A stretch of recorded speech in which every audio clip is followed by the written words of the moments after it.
Hello আমার দুষ্টুমিষ্টি বন্ধুরা, কেমন আছো তোমরা? আশা করি ভালোই আছো। তোমাদের জন্য নিয়ে এলাম আরও একটি মজাদার ভিডিও। আজকের গল্পটি শুনলে তোমাদের অনেক ভালো লাগবে, তাই গল্পটি শোনার আগে অবশ্যই হেডফোন ব্যবহার করো। চলুন মূল গল্পে যাওয়া যাক। অরুণের সাথে আমার বিয়ের আগে প্রেম ছিল, একবার রুমে দেখাও হয়েছিল, তারপর বিয়ে ঠিক হয় আমার অন্য কারো সাথে। আমি শ্বশুর শাশুড়ি ও স্বামীর সাথে এখন শ্বশুর বাড়িতে থাকি। আমার বর এক্সপোর্ট ইম্পোর্টের কাজ করে, তাই মাঝে মাঝেই তাকে বাইরে যেতে হয়। সে চলে গেলে আমি সুর আর শাশুড়ি বাড়িতে থাকতাম। আমার শাশুড়ি সুন্দরী, সুর ও সুন্দর কিন্তু গম্ভীর লোক। তিনি যথেষ্ট উঁচু লম্বা এবং বলিষ্ঠ চেহারার। তিনি আমার সাথেও গম্ভীরভাবেই কথা বলতেন। সেবার আমার স্বামী 2 সপ্তাহের জন্য বাইরে গেল। সে বাইরে গেলে আমার তেমন একটা ভালো লাগত না। সুর একেবারেই মিশুকে না, একমাত্র শাশুড়ির সাথেই দুটো কথা বলা। একদিন রাতে খাওয়ার পর শাশুড়িমা ঘুমোতে গেলেন। বাবা আমাকে ডেকে বললেন, বৌমা তোমায় একটা কথা বলার ছিল। আমি ঘুমটা টেনে বললাম, বলুন। তিনি বললেন, ও বিয়ের আগে তোমার আর তোমার বন্ধু অরুণের একটা খবর আমার কাছে এসেছে, এটা কি সত্যি? আমি ভয় পেয়ে চমকে গেলাম। বাবা কিভাবে জানল? নিশ্চয়ই অরুণ টাকার লোভে বাবাকে বলেছে। এবার কি হবে? একথা আমি আর অরুণ ছাড়া কেউ জানত না। আমি অবাক দৃষ্টিতে তার দিকে তাকালাম। সে বলল, এই বিষয়ে তোমার স্বামী জানে? আমি ভয়ে চুপ করে রইলাম। সুর আসতে বললেন, জানে সে নাকি আমি জানাবো? আমি শুনে চমকে উঠে তাকে অনুরোধের মতো করে বললাম, আমি তখন বিয়ে করিনি, তখন অরুণের সাথে প্রেম ছিল। তাই তিনি আমার কথা শেষ না হতেই বললেন, মানে সে জানে না? ঠিক আছে, তুমি বলো আমি কি করব। উনি স্বাভাবিকভাবে বলছিলেন, যাতে শাশুড়ি না শুনতে পায় কিছু। আমি খুব অনুরোধের মতো করে চাপা গলায় বললাম, না বাবা, ওকে প্লিজ বলবেন না। আমি এখন আপনার পুত্রবধূ, পুরনো ঘটনাগুলো আর মনে করতে চাই না। তিনি রাগী গলায় বললেন, তাহলে একথা তুমি গোপন করেছ কেন? আমি প্রায় কেঁদে ফেললাম। বললাম, প্লিজ বাবা, আপনি এমন করবেন না। তিনি আমার চোখে জল দেখে আমায় কেমন একটা অভিনয়ের মতো করে বললেন, ঠিক আছে, তবে তোমায় আমায় কিছু দিতে হবে। সেটা পেলে আমি কাউকে কিছু বলবো না। বলো, দেবে তো? আমি সাথে সাথে বললাম, কি দিতে হবে বাবা? তিনি বললেন, সময় এলে চেয়ে নেব, কিন্তু তোমায় দিতে হবে। আমি ধন্যবাদের সুরে বললাম, কি ঠিক আছে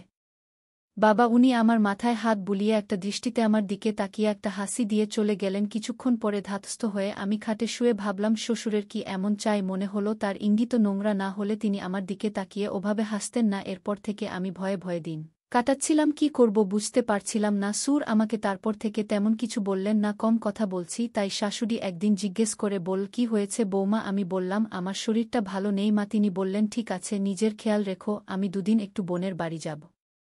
ভাবছিলাম তোমায় নিয়ে যাব, কিন্তু তোমার সুর বললেন, সব মেয়েরা চলে গেলে উনি খাবেন কি? তার উপর তোমার ও শরীর ভালো না, তোমায় রেখে যাচ্ছি। আমি বৃহস্পতিবার সকালে চলে আসব।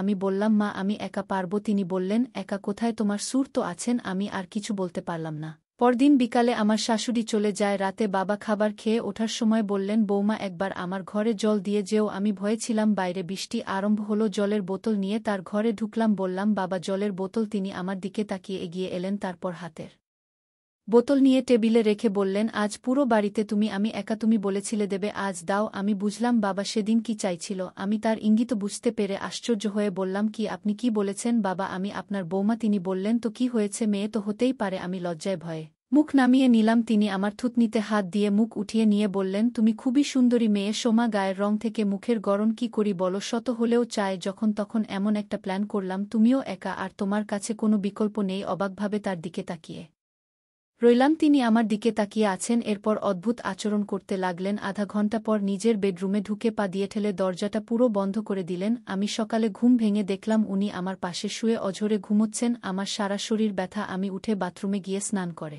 নিলাম। ভেজা চুল গামছায় বেঁধে একটা শাড়ি পরে বট করে সিঁদুর আর টিপ পরে ছাদে গিয়ে ভিজে কাপড় মেলে দিলাম। পাশের বাড়ির কাকিমা তখন ছাদে। তিনি স্বাভাবিকভাবে জিজ্ঞেস করলেন, সমা তোমার শাশুড়ি ফেরেননি? আমি বললাম, না কাকিমা, কাল ফিরবেন। তিনি বললেন, তোমার শাশুড়িও পারে ঘরের লোকটাকে ফেলে রেখে বোনের বাড়ি ঘুরতে চলে গেল? আমি কোনো উত্তর দিলাম। তিনি বললেন, তোমার বর থাকে না? অসুবিধা হয় না? এমন বয়স, এত সুন্দরী ফর্সা রং, বর ছাড়া থাকতে হয়? আমি কোনো রকমে হেসে বললাম, না না কাকিমা, তাতে কি, সে তো কাজে গেছে, তাড়াতাড়ি ফিরবে। উনি বললেন, ঠিক আছে বৌমা, শ্বশুরকে একটু আদর যত্ন করো। আমি মনে মনে রাতের ঘটনা ভেবে কোনো রকমে রেগেমেগে আচ্ছা বলে নিচে চলে এলাম। নিচে এসে ঠাকুর ঘর পরিষ্কার করলাম। যাই হোক, এরপর আমি বেশ কিছুক্ষণ দিলাম প্রদীপের থালা নিয়ে বাইরে বেরোতে গিয়ে দেখি শিশুর ঠাকুর ঘরের দরজায় দাঁড়িয়ে। আমি একটু চমকে গেলেও পরে রাগীভাবে তার দিকে তাকিয়ে রাগ দেখিয়ে বেরিয়ে যেতে গেলাম। উনি আমার চোখের দিকে তাকিয়ে বললেন, প্রসাদ দেবে না বৌমা? আমি তার নির্লজ্জতা দেখে অবাক হয়ে দাঁড়িয়ে রইলাম। তিনি নিজেই হাত দিয়ে প্রদীপের তাপ নিলেন। আমি তার হাতে প্রসাদ তুলে দিলাম। তিনি আমার দিকে তাকিয়ে প্রসাদটা খেলেন। আমি তার ভাব দেখে আরও বিরক্ত হয়ে বললাম, আমার সারা শরীর ব্যথা, ঠিকমতো বসতেও পারছি না। আপনি চেয়েছেন, আমি দিয়েছি, তবে আর না, এবার কিছু হলে ভালো হবে না বাবা। তিনি আমার হাত থেকে প্রসাদের থালা নিয়ে টেবিলে রেখে বললেন, রেগে গেলে তোমায় আরও বেশি সুন্দর লাগে। আমি বিরক্ত হয়ে তার দিকে তাকালাম। তিনি আমায় টেনে নিয়ে সোফার কাছে নিয়ে গেলেন। আমি বললাম, বাবা। আবার তিনি বললেন, এখনও তোমার শাশুড়ি আসতে একদিন দেরি। আমি তার কথা বুঝে আরও রেগে বললাম, না, আমি আর আপনার কথা শুনুক না। তিনি বললেন, ঠিক আছে, আমি কি বলেছি তোমায় আবার? আসলে এই বর বাড়িতে তোমার মতো বৌমাকে পেয়ে আমি খুবই খুশি। আমি বললাম, না আর না, এই বলে আমি চলে যাচ্ছি। তিনি রেগে বললেন, বলেছি তো, আর না। তিনি বললেন, আজ রান্না করতে হবে না, খাবার বলে দিচ্ছি। রাতে ভালো ঘুম হয়নি তার, উপর বৃষ্টি হওয়ায় ব্যবসা গরম। আমি তার কথা শুনে হা হয়ে বসে রইলাম। তিনি দুজনই ঘুম থেকে দেরিতে উঠেছি, কিন্তু তারপরে খাবারও আসতে দেরি হলো। এর মধ্যে সে নিজের ঘরে ঘুমাচ্ছিল। খেতে বসতে বসতে ৫টা বেজে গেল। আমি একটা লাল চেক শার্ট আর কালো জিন্স পরেছিলাম। খাওয়া শেষে উনি আইসক্রিম চাওয়ার ভান করল। আমি ফ্রিজ থেকে আইসক্রিম বের করে দিলাম। উনি রুমে চলে গেলেন। পরদিন ভোরবেলা উঠে দেখি সেই একই অবস্থা। এসি সারারাত চলার ফলে ঘরটা যেন শীতকালের মতো ঠান্ডা হয়ে রয়েছে। আমি ঘুমন্ত অবস্থার তার দিকে দেখছিলাম। সত্যি এমনভাবে কজন পারে? আমার শাশুড়িকে ভাগ্যবান মনে হলো। কে জানে, এখনও প্রতিদিন শ্বশুর তাকে সময় দেই নিশ্চয়ই। আমি তার হাত সরিয়ে উঠতে গেলাম। তিনি জেগে গেলেন, ঘুম জড়ানো গলায় বললেন, কোথায় যাচ্ছ? আমি বললাম, বাথরুমে। তিনি বললেন, যেতে হবে না। আমি বললাম, কাজ আছে। উনি বিরক্ত হয়ে বললেন, কিসের এত কাজ তোমার বৌমা? আমি বাথরুমে গেলাম। তিনি উঠলেন না, আবার ঘুমিয়ে পড়লে রন। আমি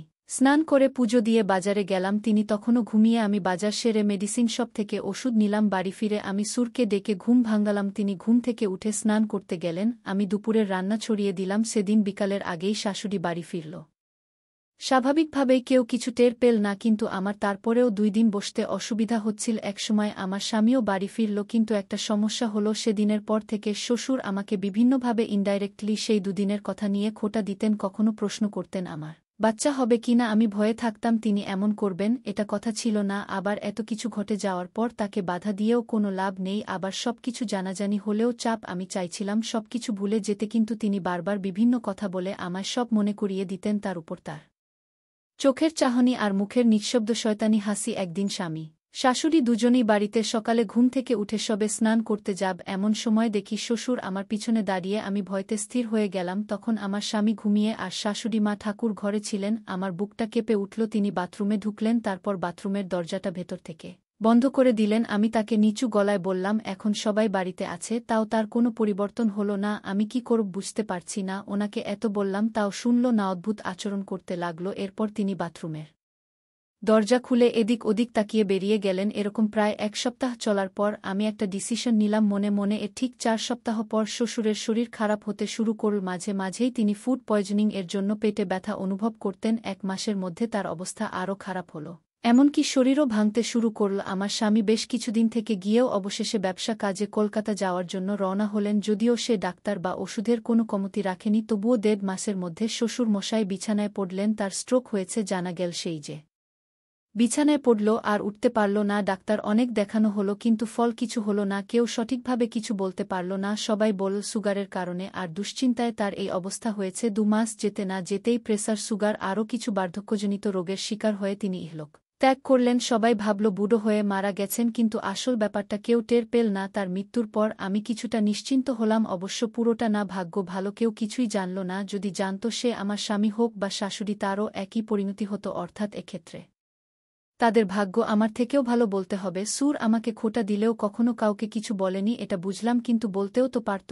আরও একজনের ব্যবস্থা করা বাকি, প্ল্যানও তৈরি করে ফেলেছি। কোনো চাপ নেই, ধীরে সুস্থে এগোতে হবে শুধু। তাই সুর মরার 2 দিন পর যখন আমার হাজব্যান্ড আবার ব্যবসার কাজে বাইরে গেল, আমি একটা পরিচিত নম্বর ডায়াল করলাম ফোনে। প্রায় 1 বছর পর 3 বার রিং হওয়ার পর ওপাশ থেকে একটা পুরুষ কণ্ঠ বলে উঠল, হ্যালো, কে? আমি বললাম, অরুণ কথা বলছ?